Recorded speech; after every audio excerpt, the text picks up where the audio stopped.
नमस्ते दोस्तों, स्वागत है आपका हमारे चैनल में।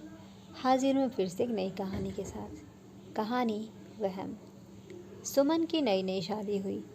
4-5 दिन सास ससुर के साथ रही, फिर पति नीरज के साथ जहाँ उसकी नौकरी थी चली गई।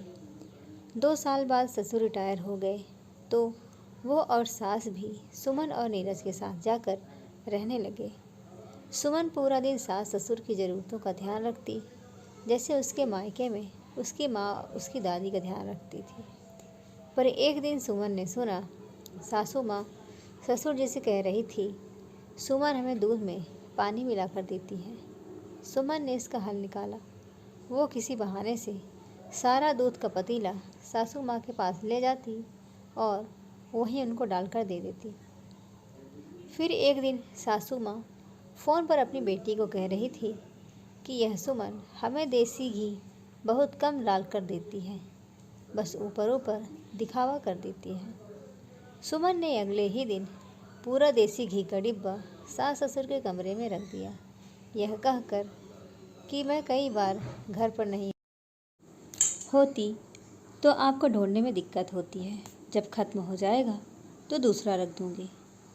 कुछ दिन बाद सासू माँ ससुर से कह रही थी कि नीरज इतना फल लाता है, हमें तो थोड़ा सा ही देती है, सारा खुद ही खा जाती होगी। सुमन ने सुना और अगले दिन फ्रिज सास ससुर के कमरे में रखवा दिया। कहने लगी, आपको पानी दूध फल लेने के लिए इतनी दूर जाना पड़ेगा। इस उम्र में आपको वहाँ तक जाने में दिक्कत होती है, मैं तो यहीं से आकर ले जाया करूँगी।